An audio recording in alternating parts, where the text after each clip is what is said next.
Hello, നിങ്ങൾക്ക് എൻ്റെ accounting silent വിക്ടിമിലേക്ക് എല്ലാവർക്കും സ്വാഗതം. ഇന്ന് ഞാൻ ഇന്നലെ ഒരു ചാനലിട്ടിരുന്നു. അമേരിക്കയിലെ ടെക്സാസിലുണ്ടായിട്ടുള്ള വൻ പ്രളയവും അതിനെ തുടർന്നുണ്ടായ വൻ ദുരന്തത്തെ പറ്റിയായിരുന്നു എടുത്തിരുന്നത്. അതിൻ്റെ ഒരു കാര്യകാരണങ്ങളെ വിശദീകരിക്കാൻ വേണ്ടി ശ്രമിക്കുന്നതിലപ്പുറമായിട്ട് സംഭവങ്ങളെ ഞാൻ വിശദീകരിക്കാൻ ശ്രമിക്കുകയായിരുന്നു. എന്നാൽ ഇന്ന് അതിൽ നിന്ന് വ്യത്യസ്തമായിട്ട് അതിൻ്റെ ചില ശാസ്ത്രീയ വശങ്ങൾ, എങ്ങനെയാണ് അവിടെ ഈ തരത്തിലുള്ള പ്രളയം ഉണ്ടായതെന്നും അത് എങ്ങനെ ഭാവിയിലെ നമ്മുടെ ലോകരാഷ്ട്രങ്ങൾക്ക് എങ്ങനെ ഒരു മുന്നറിയിപ്പായി കാണാമെന്നും സൂചിപ്പിക്കുന്ന തരത്തിലുള്ള വിവരണം ആണ് ഇതിൻ്റെ അകത്ത് നൽകാൻ വേണ്ടി ശ്രമിക്കുന്നത്. കാരണം എന്താ വെച്ചാൽ കേരളത്തിലെ ആളുകൾ പോലും ഇതിനെപ്പറ്റി മനസ്സിലാക്കേണ്ടതുണ്ട്.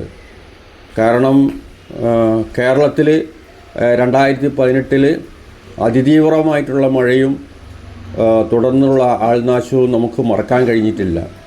അതിൻ്റെ ഒരു ഭാഗമായിട്ടാണ് ടെക്സാസിൽ കഴിഞ്ഞ ദിവസം ഉണ്ടായിട്ടുള്ള പ്രളയം എന്നതുകൊണ്ട് തന്നെ ആ പ്രളയത്തെയും വിശദീകരിക്കേണ്ടത് നമുക്ക് ശാസ്ത്രീയമായിട്ട് വിലയിരുത്തുന്നതിന് വളരെ അത്യാവശ്യമാണ്. അതുകൊണ്ടാണ് ഇങ്ങനെയൊരു ഇങ്ങനെയൊരു കാര്യം ഞാൻ വിശദീകരിക്കാൻ വേണ്ടി ശ്രമിക്കുന്നത്. അതിൻ്റെ ടെക്സാസിൻ്റെ ജിയോഗ്രഫി നമ്മൾ ആദ്യം തന്നെ മനസ്സിലാക്കിയിരിക്കണം. ടെക്സാസിനെ സംബന്ധിച്ചിടത്തോളം ജനസംഖ്യയിൽ 2ാമത്തെ നഗരമാണ് ടെക്സാസ്. വളരെ കൂടുതൽ വ്യവസായങ്ങൾ തിങ്ങി നിറഞ്ഞിരിക്കുന്നതും അതേ അവസരത്തിൽ നല്ല രീതിയിലുള്ള പൊല്യൂഷൻ നടക്കുന്നതുമായിട്ടുള്ള വായുമലിനീകരണം നടക്കുന്നതുമായിട്ടുള്ള ഒരു നഗരമാണ് ടെക്സാസ്. 1992 വരെ അവിടെ ധാരാളം മൈഗ്രേഷൻ നടന്നുകൊണ്ടിരിക്കുന്ന സ്ഥലമാണ്. സ്ഥിരമായിട്ട് അവിടെ പല സ്ഥലത്തു നിന്നും വ്യവസായങ്ങൾക്ക് വേണ്ടി പല മേഖലയിൽ നിന്നും, കാരണം അവിടെ കോസ്റ്റൽ ഏരിയ ധാരാളമുണ്ട്, വനപ്രദേശമാണ്, അതേ അവസരം മൗണ്ടൻ പ്രദേശവുമാണ്. അതുകൊണ്ട് തന്നെ ധാരാളം ആളുകൾ അങ്ങോട്ട് മൈഗ്രേറ്റ് ചെയ്യുകയും വ്യവസായങ്ങൾ ആരംഭിക്കുകയും ചെയ്തതോടുകൂടി തന്നെ ഏറ്റവും വലിയ പൊല്യൂട്ടഡ് നഗരത്തിൽ പെട്ട ഒന്നായിരുന്നു ഈ ഐക്യരാഷ്ട്രസഭ നിർണയിച്ച 92 ഐക്യരാഷ്ട്രസഭ കണക്കിലെടുത്തിട്ടുള്ള ലോകത്തിലെ പൊല്യൂട്ടഡ് നഗരത്തിൽ ഒന്നായിരുന്നു ഈ ടെക്സാസ്. ഇപ്പോൾ അതുകൊണ്ട് തന്നെ 1992 UN തന്നെയാണ് അത് പ്രഖ്യാപിച്ചിട്ടുള്ളത്. ആ കാലത്ത് അവിടെ ഓക്സിജൻ്റെ ലെവല് വളരെ കുറവായിരുന്നു. കുറവെന്ന് പറഞ്ഞാൽ സാധാരണ നമുക്ക് ഓക്സിജൻ്റെ അംശം അന്തരീക്ഷത്തിൽ നമുക്ക് ഓക്സിജൻ്റെ അംശം 21% വേണ്ടത്. ഞാൻ കഴിഞ്ഞ ക്ലാസ്സിൽ പറഞ്ഞ പോലെ തന്നെ അതിൻ്റെ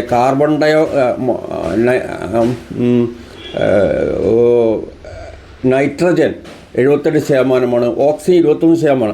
ആ 21%ൻ്റെ 25% കുറവായിരുന്നു അവിടെ എന്ന് വെച്ചിട്ടാണെങ്കിൽ ഏറ്റവും ഭീകരമായിട്ടുള്ള അവസ്ഥയിൽ കൂടിയായിരുന്നു 91 കാലഘട്ടത്തിൽ ഈ ടെക്സാസ് കടന്നതിൻ്റെ ചരിത്രം മനസ്സിലാക്കി വെക്കണം. ടെക്സാസ് കടന്നു പോയിരിക്കുന്നത്. അതുകൊണ്ട് തന്നെ മാരകമായിട്ടുള്ള പൊല്യൂഷൻ ഉള്ളതുകൊണ്ട് തന്നെ അവിടുത്തെ ഒരു പ്രത്യേകത എന്താ വെച്ചാൽ അവിടെ മർദ്ദം വളരെ കുറവായിരുന്നു.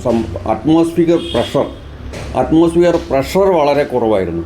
അത് ഹൈ ആൾട്ടിറ്റ്യൂഡിലായിരുന്നു. ഹൈ ആൾട്ടിറ്റ്യൂഡ് എന്ന് പറഞ്ഞാൽ അവിടുത്തെ അറ്റ്മോസ്ഫിയർ പ്രഷർ, അവിടെ കോസ്റ്റൽ ഏരിയയാണ്. അപ്പോൾ സമുദ്രപ്രദേശത്തിലെ അറ്റ്മോസ്ഫിയർ പ്രഷർ എന്ന് പറയുമ്പോൾ 1013.25 മില്ലിബാർ ആയിരുന്നു അറ്റ്മോസ്ഫിയർ പ്രഷർ സമുദ്രത്തിൽ. ഇവിടുത്തെ അറ്റ്മോസ്ഫിയർ പ്രഷർ എന്ന് പറയുമ്പോൾ, ടെക്സാസിലെ അറ്റ്മോസ്ഫിയർ പ്രഷർ എന്ന് പറയുമ്പോൾ 761 ആയിരുന്നു. കാരണം അത്രയും കൂടുതലായിട്ട് അവിടെ വായുമലിനീകരണം നടന്നിട്ടുള്ള സ്ഥലമായിരുന്നു ടെക്സാസ്. പ്രഷർ വളരെ കുറഞ്ഞു.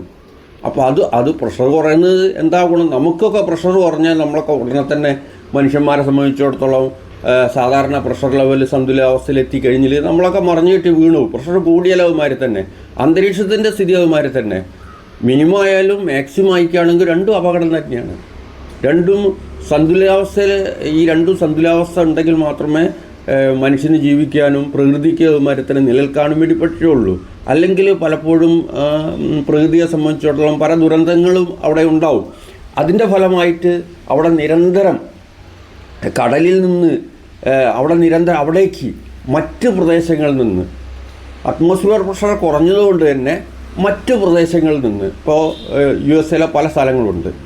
ആ സ്ഥലങ്ങളിൽ നിന്ന് പ്രഷർ കൂടിയ സ്ഥലങ്ങളിൽ നിന്ന് കുറഞ്ഞ സ്ഥലങ്ങളിലേക്ക് അന്തരീക്ഷ വാതകത്തിൻ്റെ ചലനം വളരെ കൂടുതൽ, കണ്ടക്ടിവിറ്റി, അന്തരീക്ഷ വായുവിലെ വാതകത്തിൻ്റെ ചലനം വളരെ കൂടുതലായിരുന്നു.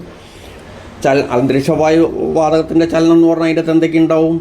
അതിൻ്റെ ധാരാളം നീരാവി നിറഞ്ഞ കാറ്റുണ്ടാവും, പൊടിപടലങ്ങളുണ്ടാവും. നീരാവി നിറഞ്ഞ കാറ്റായിരിക്കും കൂടുതലുണ്ടാവുക, മനസ്സിലല്ലേ? അപ്പോൾ പൊടിപടലങ്ങളുണ്ടാവും. അതിനു മുമ്പ് തന്നെ മറ്റൊരു കാര്യം, ജിയോഗ്രഫിക്കൽ സ്ട്രക്ചർ പറയുന്നതിന് മുമ്പ് തന്നെ മറ്റൊരു കാര്യം, അവിടെയുള്ള വലിയൊരു കൊടുമുടി ഉണ്ട് ഈ ടെക്സാസിൽ. വലിയൊരു കൊടുമുടിൻ്റെ പേര് ഗൗഡാലൂപ്പ് എന്ന് പറഞ്ഞാൽ വലിയൊരു കൊടുമുടിയാണ്. 3000 അടി ഉയരത്തിൽ ഏകദേശം 8751 ഫീറ്റ് സമുദ്രനിരപ്പിൽ നിന്ന് ഉയർന്നാണ് കിടക്കുന്നത്. അപ്പം സ്വാഭാവികമായിട്ടും അവിടെ അറ്റ്മോസ്ഫിയർ പ്രഷർ വർദ്ധിക്കുകയും അതിൻ്റെ ഫലമായിട്ട് ധാരാളം പ്രഷർ കുറയുകയും അതിൻ്റെ ഫലമായിട്ട് ധാരാളം ധാരാളം വാതകങ്ങൾ, ഇതുമാതിരി തന്നെ നീരാവി നിറഞ്ഞ വാതകങ്ങൾ അവിടെ എത്തിപ്പെട്ടിക്കുകയാണെങ്കിൽ അതിന് സഞ്ചരിക്കാൻ പറ്റാതെ തടസ്സം നേരിടുകയും ചെയ്യുന്നു. അവിടെയാണ് പ്രശ്നം. സഞ്ചരിക്കാൻ ഇപ്പം പ്രളയം ഉണ്ടാവുന്നത് ജലത്തിന് സഞ്ചരിക്കാൻ പറ്റാത്തതുകൊണ്ടാണ്. ജലത്തിന് എവിടെയെങ്കിലും ഒരു സഞ്ചാര സ്വാതന്ത്ര്യം നിൽക്കുകയാണെങ്കിൽ മനുഷ്യനും സ്വാതന്ത്ര്യം ആഗ്രഹിക്കുന്ന പോലെ തന്നെ ജലത്തിനും സ്വാതന്ത്ര്യമുണ്ട്. അവരെ തടഞ്ഞു വെച്ചാൽ ഉടനെ തന്നെ അവിടെ പ്രളയം ഉണ്ടാവും.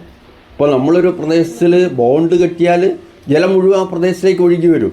എവിടെയാണോ തടസ്സമുണ്ടാവുന്നത് അവിടെ അസന്തുലിതാവസ്ഥ ഉണ്ടായി വരും. അപ്പം സ്വാഭാവികമായിട്ടും ഈ ഗൗണ്ട്വാന ഹിൽസിൻ്റെ അവിടെ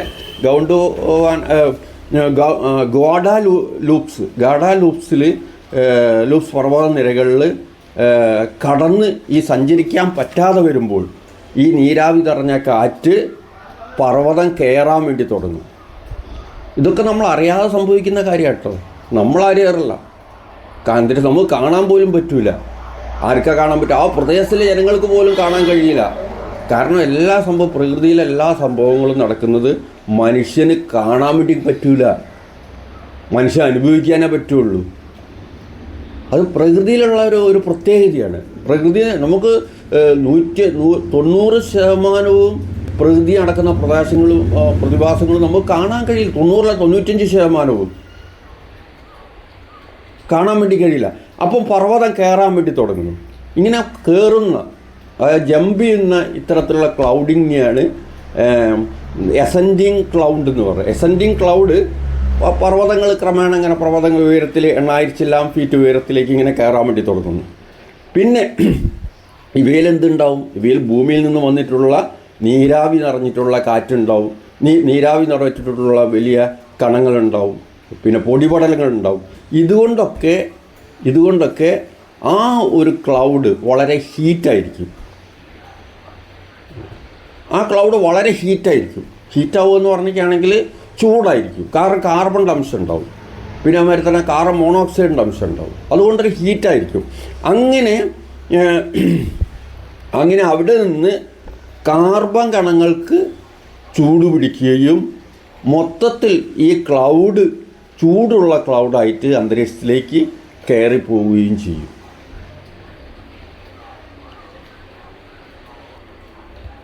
നേരത്തെ താഴേന്ന് ചൂടുള്ള കണങ്ങൾ അന്തരീക്ഷത്തിൽ എത്തും. അപ്പോൾ ചൂട് കൂടിക്കാണ് വാമിങ് എഫക്റ്റ് ഉണ്ടാവും.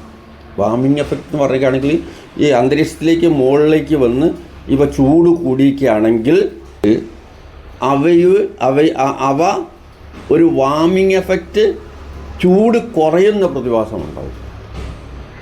മുകളിലുള്ള ക്ലൗഡ് ഉണ്ടല്ലോ നേരത്തെ പറഞ്ഞ ആ ക്ലൗഡുമായിട്ട് ഇവ ഏറ്റുമുട്ടുകയും വാമിങ് എഫക്റ്റ് വഴി വീണ്ടും ചൂട് കുറയുകയും അവിടുത്തെ മർദ്ദം വീണ്ടും കുറയുകയും ചെയ്യും. മനസ്സിലല്ലേ? അപ്പോൾ സ്വാഭാവികമായിട്ടും ഈ ഒരു അവസരത്തിൽ വായുകണങ്ങളെ പിടിച്ചു നിർത്താൻ വേണ്ടി കഴിയില്ല. അവ മുകൾ പോകുന്തോറും ഇവ തണുക്കാൻ വേണ്ടി ശ്രമിക്കുകയും തണുത്തുള്ള വായുകണങ്ങൾ മഞ്ഞുതുള്ളികളായിട്ട് ക്രമേണ ഭാരം കൂടി ഭാരം കൂടിക്കൂടി വരും മഞ്ഞുകണങ്ങളായിട്ട്. ആ ഭാരം കൂടി അവർക്ക് പിടിച്ചു നിൽക്കാൻ പറ്റാത്ത അവസ്ഥ വരുമ്പോൾ ഇവ താഴത്തേക്ക് പതിക്കാൻ വേണ്ടി തുടങ്ങും. താഴത്തേക്ക് പതിക്കാൻ വേണ്ടി തുടങ്ങുമ്പോൾ പക്ഷെ അവിടെ ഒരു തടസ്സമുണ്ട്, താഴത്തേക്ക് വീഴില്ല. എന്താ കാരണം?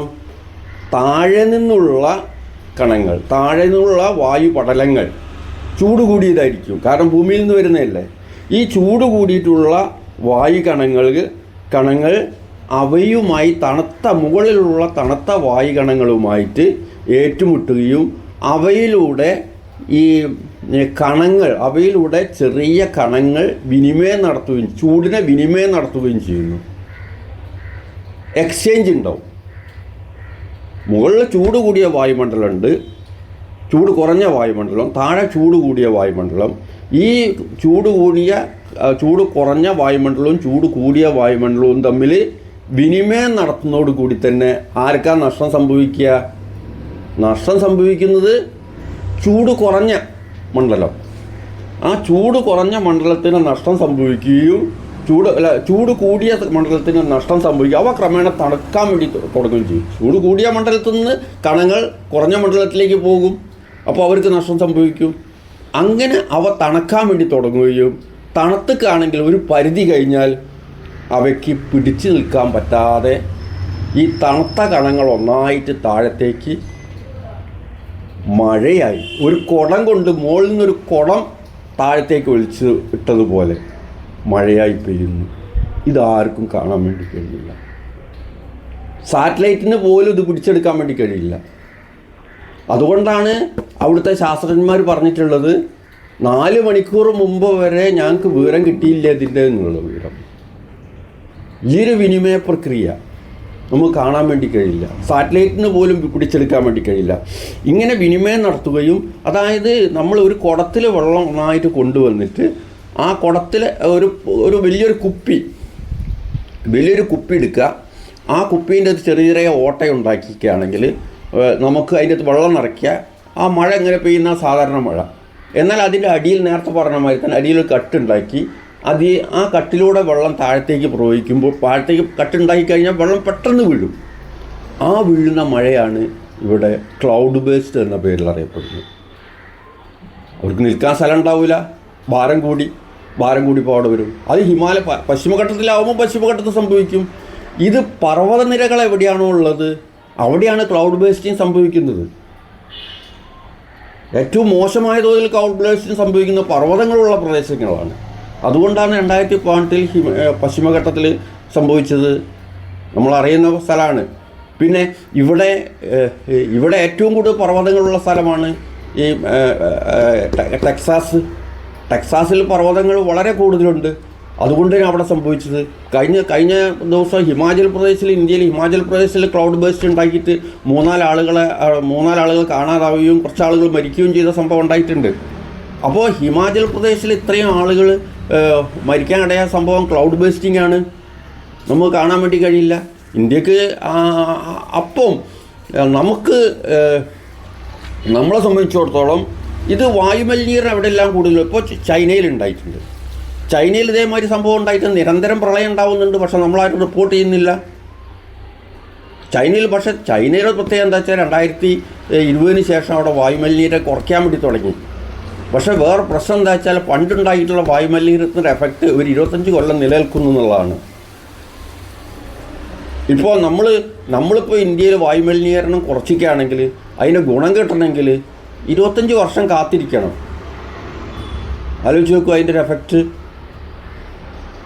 അപ്പം നമുക്ക് ഇവിടെ പെട്ടെന്ന് മഴയായി പെയ്യുന്നതുകൊണ്ടാണ് ഈ ഒരു പ്രതിഭാസം സംഭവിക്കുന്നത്. ഇത് പ്രത്യേകിച്ചും ട്രംപ് അധികാരത്തിൽ വന്ന ശേഷം വ്യവസായങ്ങൾക്ക് വേണ്ടിയിട്ട് പ്രോത്സാഹനം നൽകി, വ്യവസായങ്ങൾ അമിതമായി പ്രോത്സാഹിപ്പിച്ച് അതോടുകൂടി തന്നെ കാർബൺ കോൺസെൻട്രേഷൻ നിരക്ക് അവിടെ വർദ്ധിച്ചു, അന്തരീക്ഷ മർദ്ദം കുറഞ്ഞു, വായു മലിനീകരണം മറ്റ് സ്ഥലങ്ങളിലേക്ക് അവിടേക്ക് വരാൻ വേണ്ടി തുടങ്ങി. അവ ക്ലൗഡ് രൂപത്തിലായി. അവ എസെൻഡിങ് ഓർഡറിലേക്ക് പർവ്വതങ്ങൾ ഭാഗത്തെത്തുമ്പോൾ എസെൻഡിങ് ഓർഡറിലേക്ക് കയറുകയും അവ തണുത്ത് മഴയായിട്ട് ക്ലൗഡിങ് ബേസ്ഡായി പതിക്കുകയും ചെയ്തു. സത്യത്തിൽ അമേരിക്കൻ ജനത ചെയ്തത് അവർക്ക് വോട്ട് ചെയ്യുമ്പോൾ അവർ ചെയ്ത ഒരു ഇയാളെ തെരഞ്ഞെടുത്തപ്പോൾ ചെയ്ത ഇതിൻ്റെ ഒരു ദുരന്തം തന്നെയാണ് അവിടെ നേരിടാൻ വേണ്ടി പോകുന്നത്. ഇത് തീർന്നിട്ടില്ല. ഇപ്പോൾ വ്യവസായ മേഖല, ഹരിത മേഖലയിൽ നിന്ന് ക്രമേണ അദ്ദേഹം പിൻവലിച്ചുകൊണ്ടിരിക്കുകയാണ്. നിക്ഷേപം മുഴുവൻ ഹരിത മേഖലയിൽ നിന്ന് പിൻവലിച്ചിട്ട് ഇത്തരത്തിലുള്ള കാർബൺ വ്യവസായങ്ങളിൽ കൂടുതൽ മാറ്റിക്കൊണ്ടിരിക്കുകയാണ്. അപ്പോൾ ഇനി അവിടെ കൂടാനാ സാധ്യത. അദ്ദേഹം പറഞ്ഞ കാലാവസ്ഥാ വ്യതിയാനമൊന്നുമില്ല എന്നുള്ള. ഏതായാലും ചുരുക്കത്തിൽ ഇതിൻ്റെ ശാസ്ത്രീയ വശം ഞാൻ ഇതിൻ്റെ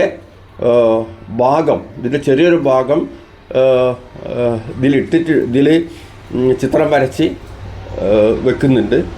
അപ്പോൾ അത് നിങ്ങൾ ശ്രദ്ധിക്കുക, ഇതിൻ്റെ എങ്ങനെയാണ് വിനിമയം നടക്കുന്നുള്ള കാര്യം. ഏതായാലും ഈ കാര്യം കേട്ട നിങ്ങൾക്കെല്ലാവർക്കും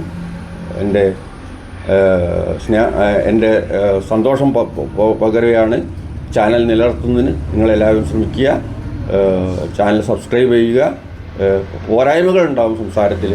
ആ പോരായ്മകളെല്ലാം മനുഷ്യ സഹജമാണെന്നും അത് ഓരോ വ്യക്തിപരമായിട്ടുള്ള പോരായ്മയാണെന്നും മനസ്സിലാക്കി ഈ പറയുന്ന കാര്യത്തിൽ ശാസ്ത്രീയതയുണ്ടോ മാത്രം പരിശോധിക്കുക എന്ന് മാത്രം പറഞ്ഞുകൊണ്ട് ഞാനിവിടെ അവസാനിപ്പിക്കുന്നു.